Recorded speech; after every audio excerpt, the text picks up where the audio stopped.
Greetings, greetings. Welcome, all of our listeners. We are back with episode 3 of the First Born Daughters podcast. I have a very, very special guest online today, Miss Nya Perkins. We met, oh my gosh, I'm trying to think exactly which wellness space we met in, but we met in a wellness space. Definitely. The Divine Feminine Reiki. Yeah, for the all three, the conjunction. So yeah. me and Nya connected via a wellness space. One of my partners that I work with in the wellness space who does sound bathing. She had came from one of her sound baths previously, and we connected from there. And then we retreated together. Yeah.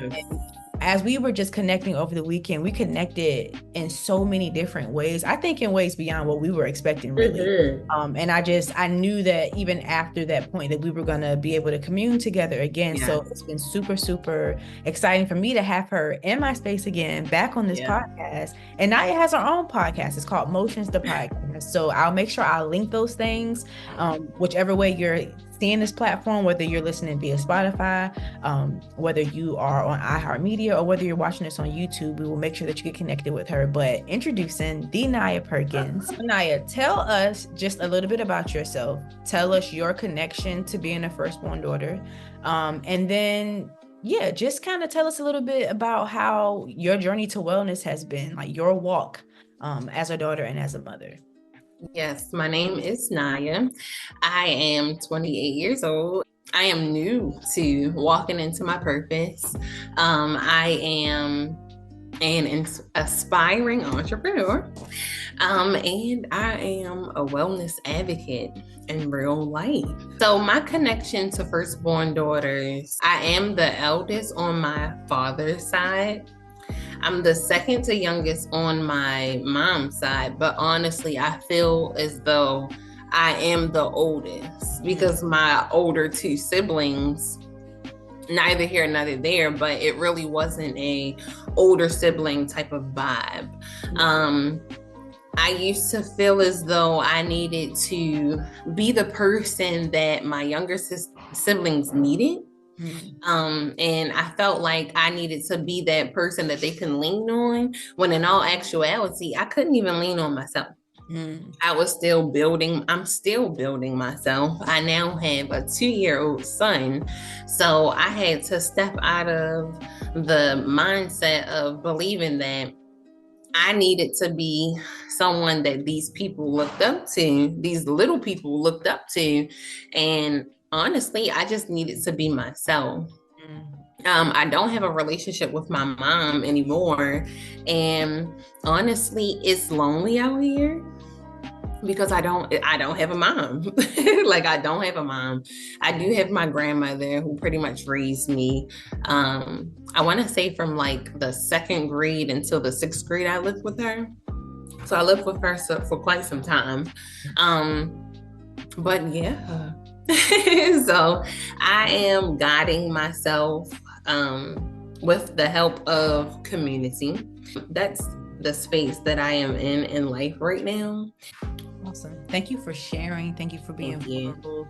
I know we also connected in that way. My mother is in my life, but it is a very strained relationship that I currently remain in therapy to be able to maintain in a healthy way, because it is not traditional. There's a lot of healing that's never really going to end because of the way that her lifestyle is, and she's gone through her own firstborn eldest daughter story, why she has decided to live the life that she lives. And I think why it was so important for me to have voices like yours on this platform is because our mothers, majority of them didn't really have the tools to do what we're doing right now. And so it's important as a generational curse breaker, like you said, to be able to identify where our triggers come from, identify the parts of us where we may be overextending, again, like you said, needing to be what your younger siblings needed because maybe our parent figures weren't able, because not just moms, it's dads. Yeah, it's dads, but they may not have been able to give. And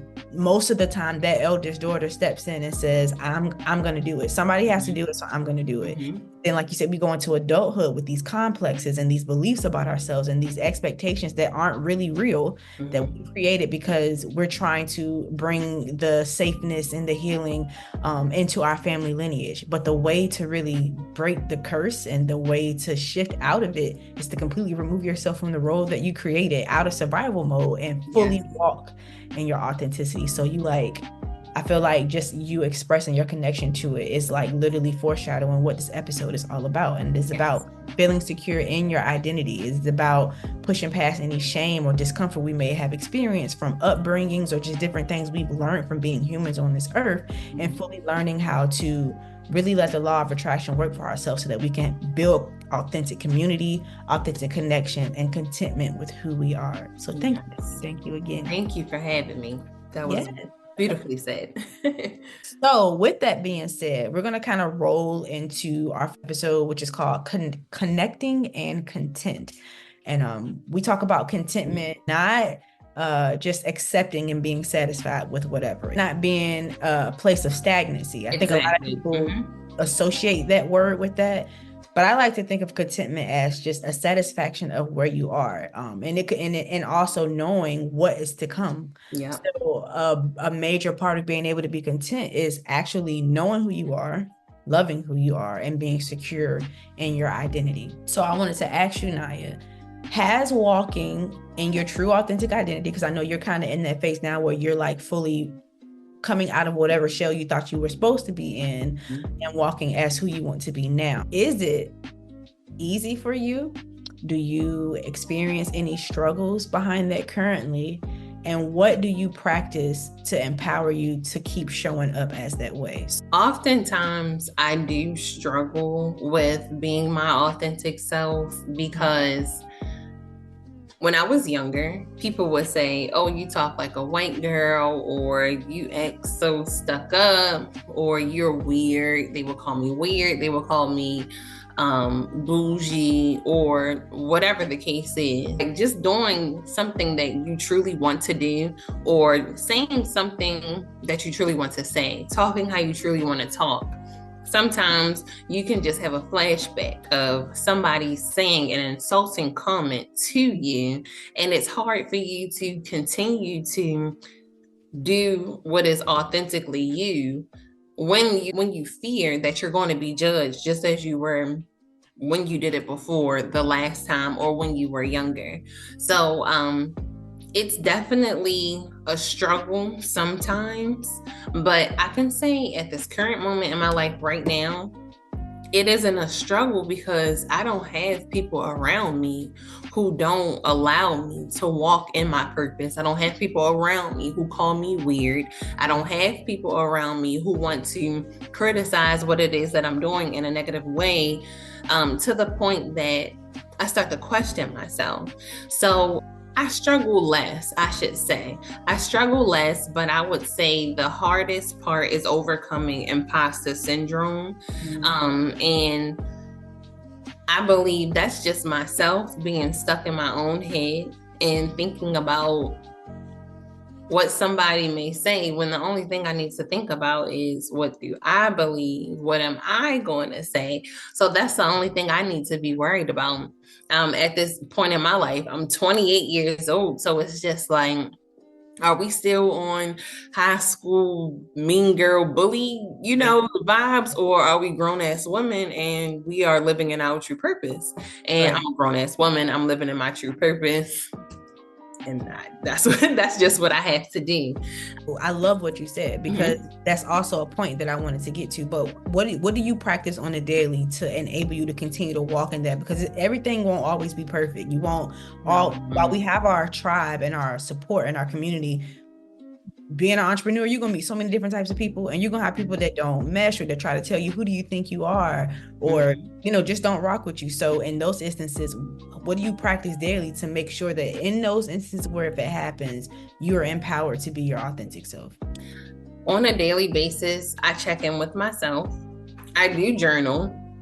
If not every day, every other day, I journal. I have also started doing a video vlog of how I'm feeling, the things that I'm feeling, and things of that nature with my camera. And I've been like just talking to myself versus talking to my boyfriend or talking to a family member or a friend, because at the end of the day, it's you and you. Like, you have to have you. You also have to have the best relationship with yourself, because you have to be your best person. Whatever the title is, you have to be that for yourself first in order for you to look for it in someone else. But also, in order for you to have a healthy relationship with someone else, you don't want to solely just depend on someone else being that person for you. Right. You want to depend on yourself to be that person for yourself, because this is your life. This is my life. I have to be in control of what is going on. I have to be in control of my thoughts. So every day on a daily basis, I journal and I vlog, and I have to remind myself and do daily affirmations that I am her, I am she, I am who I want to be. I am it all. Ashe. Yes, yes.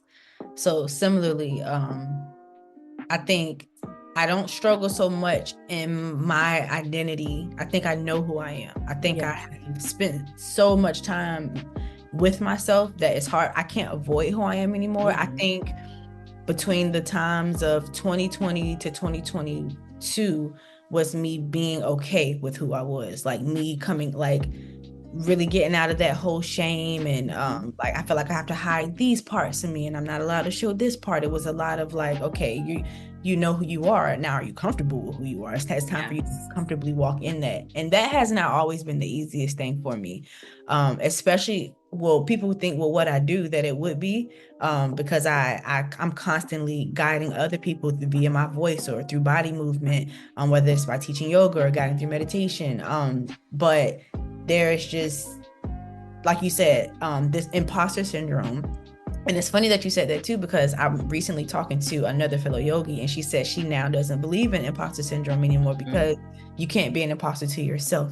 So even that mind shift, I feel like, I'm like, okay, I need to tap into that, because I feel like I do suffer with imposter syndrome from time to time. So I said all that to say, I too have to do my daily affirmations. Affirmations are a huge thing for me. Journaling, huge thing for me. It's an everyday walk. I feel like, and it makes it easier when, like you said, majority of my people in my life they know who I am. They're not questioning who I am. I'm not having to prove constantly that I'm this person. I can authentically be, feel, experience whatever it is I need to, because at the end of the day, I feel supported by what I feel like is my tribe. And so that's why I feel like community is so important. That is why I feel like groups and communities like what we're doing right now is so important, because not everybody has that support within their immediate family.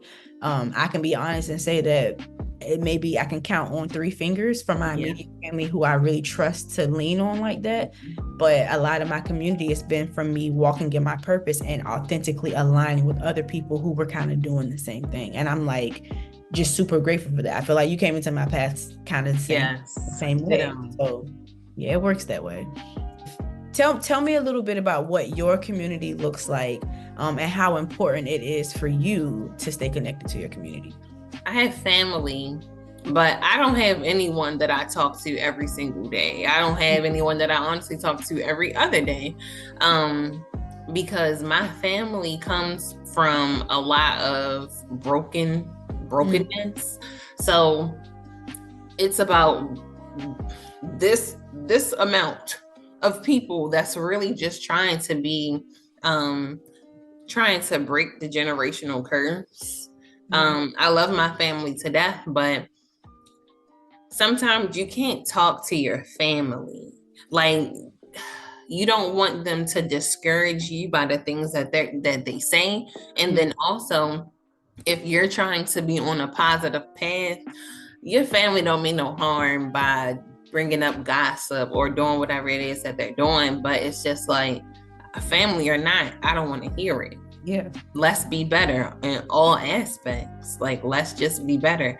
I don't want to hear my other family members' business, because if I didn't hear it from them first, I don't need to hear it. So honestly, I don't have a personal community. I had my childhood best friend. I'm still struggling with trusting this relationship that we have mended 100%, because when that damage is done, it's hard to undo it. And for me, I'm really zero tolerant. Once you break that trust, that love from me like that, it's really hard for me to wholeheartedly just come back and act like nothing ever happened. So honestly, I don't have a personal community. I have my boyfriend, but then you have to realize you have to balance, like not really overloading your significant other with things like that. As far as community in general, the group when we did the retreat, but honestly, I haven't really talked to anyone really like on that deeper aspect level of things. I crave community. I would like a sense of gathering. I would like a sense of family, because all of my family is in Baltimore. I have my mother and my older sister here, but I don't talk to either one of them. And honestly, it's not just on some petty bullish. It's really me standing on a boundary that I cannot cross. I can't go back or anything like that. So, yeah. Well, I think it's very. I want to say I don't think community is just defined one way, because people's personality types and are just so different. I know for me, I am not almost the most social person. When I am social, I'm very social. So I feel like I have different periods of like my life cycle, like as on a year-to-year basis, to where I feel like I really need to lean into community. And I feel like I really like isolation is a big thing for me. I have like God will literally tell me it's time to back up. It's time for you to go into hermit mode. It's time for you to, and sometimes I stay there too long. That's my problem. I stay there too long sometimes because I just get caught up. And sometimes again, that imposter syndrome showing up fully can be scary, especially when you really know what you're capable of and you realize you're not really using your fullest potential. Like that's the scary part. Like if I really put my all into this, how could this go? Or it's all in my hands. I'm the one that's in control if it succeeds or if it fails. And that's a lot of like pressure to have on yourself. I think that you craving community and being able to identify where it could be, but also being aware that right now you may not even feel the most comfortable like trusting in that way again. And I think that that's very timely for what we even have going on astrologically. We're not going to get into all of that. I'm not an astrologer. I'm not a certified astrologer, but this is the year of Aquarius. Truths are being revealed so people can really be who they truly are with. And it's not just negative. I know we're quick to talk about Diddy and everything that's going on right now, but it's on both ends. It's people know, oh my God, like that's really her, and then that's really not her.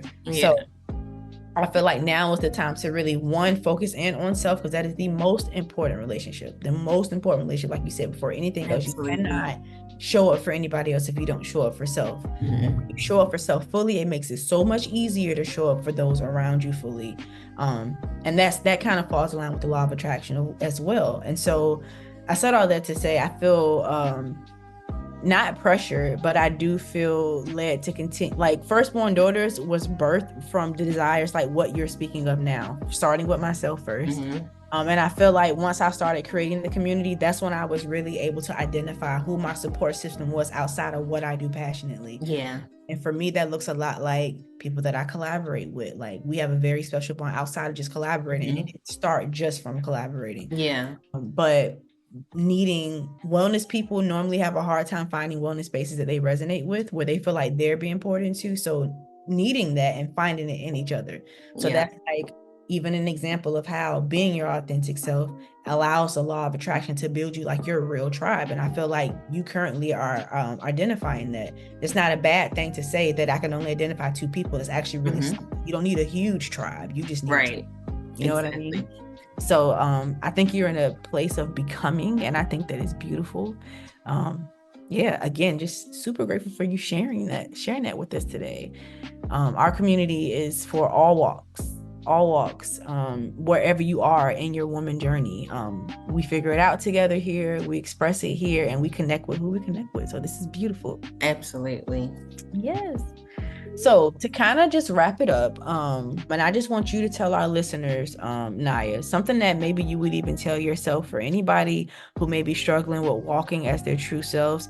Give them a nugget of love. What would you tell them? What would you write them in a letter? What would you write at the end of their journal note? I would tell you to be patient with yourself. Mm-hmm. I would tell you to give yourself grace. I will also tell you to love where you are at in life at this moment. Like you said, Shawana, content is a positive thing. It's a difference between being content and being comfortable. Or complacent. That's the word. Content, complacent. Okay. Yes. Okay. I couldn't think of it. Because there's nothing wrong with beautifying your life in every stage that you are in right now. You're not going to know what exactly it is, what it's supposed to look like for you, because you have never done it before. Yeah. And that's perfectly fine. You are creating your own story. Love yourself. Love on yourself hard. Be your first person. And continue going. Continue to keep going no matter how hard you feel like it may get, no matter how distant you get from whatever it is that you're trying to do. Remember to just get back to it gradually.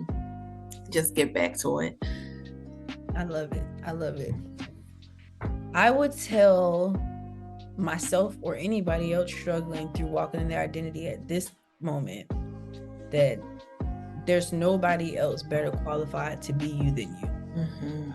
There's no, you don't get honor or validation by being anything but yourself. Mm-hmm. If a part of the version of you that you're portraying is not who you truly are, and that person's receiving validation, you're not really receiving validation. That void is going to remain. Going to leave, it's not going to go anywhere when the people who are validating you are gone, and it's you alone. You still have the part of you that hasn't been fulfilled, and the only person that can validate that is you. So regardless of what it looks like or feels like, if you feel like you aren't arrived or where you want to be, yes, I would just encourage you to love you where you are. Mm-hmm. Understand that you are qualified to be who you are, whatever that looks like. Not the picture that anybody painted for you. What exactly. It looks like. As it is, you're deserving of love right now, and to walk as if you already know it, mm-hmm. and as if you believe it, because it's true. It is the truth. So that's what I would say. I probably needed to hear that more than anybody. I needed to hear that one. There's nobody more qualified to be me. Period. Again, Nya Perkins, Motions the podcast. Connect with her. We want to thank each and every listener for tuning in. Yes. Again, just giving gratefulness for Nya for being able to hop up here and just have this authentic conversation with me. I don't know how it'll be chopped and released yet, but it will be chopped and released. And yeah, guys, if you have topics, ideas that you want to share, feel free to message us, email, however it goes. We will catch you next time on the First Born Daughters podcast. Bye.